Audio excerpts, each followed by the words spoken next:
legislators were willing to fight truth to get into buildings that they had a right to be in. John Lewis put his life at risk. His safety at risk.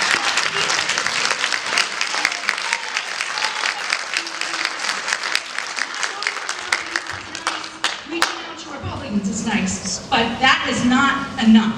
We want to know how you're doing.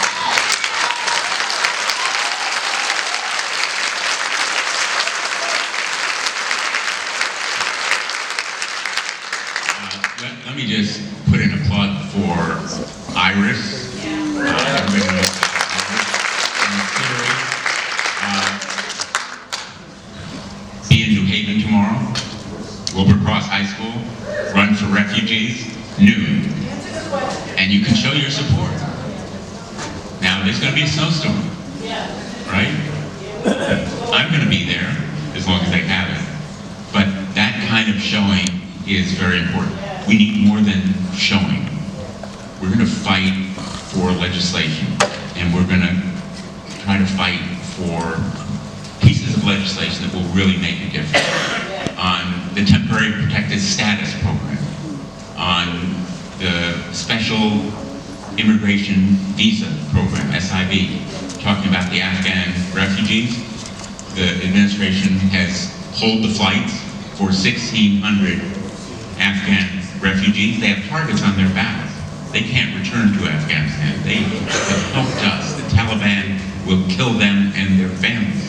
But those 1,600 refugees no longer have plans to come here because the administration has stopped. So January 6th, guys. we will go and we will do and go as far as we can to be effective. We have to be effective. That's what John Lewis did. He was effective. And if you have ideas, this is an ongoing conversation. This is an ongoing conversation. I'm learning as I listen to you, as questions are raised about what we can and should do, but we need to work together and we need to be part of a team. We can't alone get stuff done. Alone, we can take stands, and we will, but to stop bad stuff from happening, we need to work together as a team.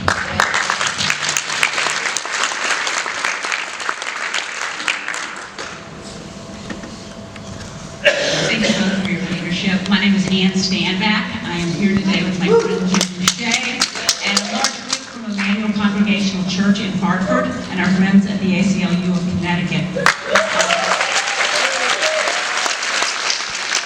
We have been gathering each Saturday morning since the inauguration to support each other, a growing group of us, to share our fears and our outrage and to figure out what we can do to help the most vulnerable people in our neighborhood and our city of Hartford. Our values as a church are not being reflected in Washington. Those values of feeding the hungry and standing with the immigrant and standing with our transgender neighbors.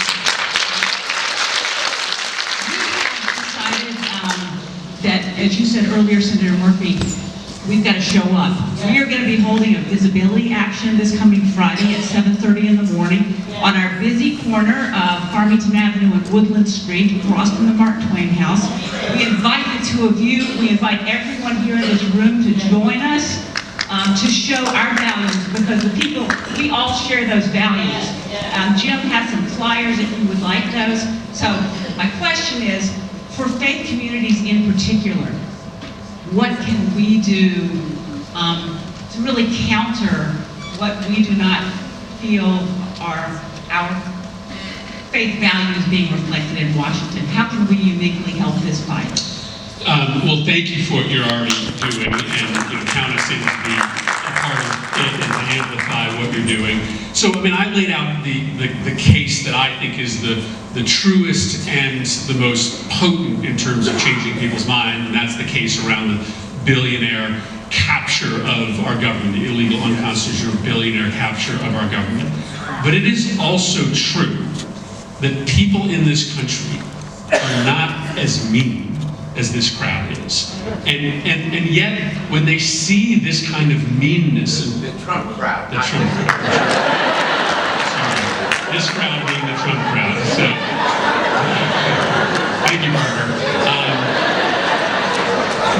But yet, when they see this kind of hatred and meanness normalized, they look around and wonder, well, maybe that's what my country is. Maybe actually my neighbors have signed up for this kind of inhumane treatment of human beings.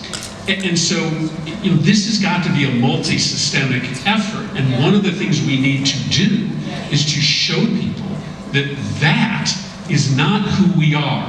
And it is,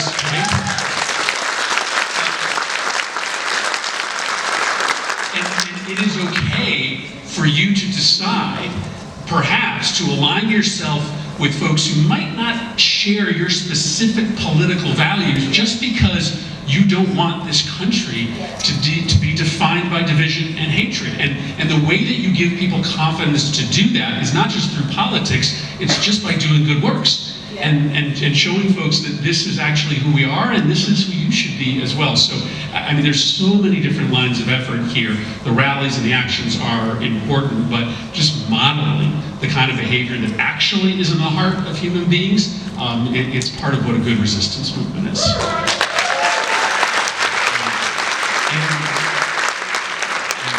And since you're a veteran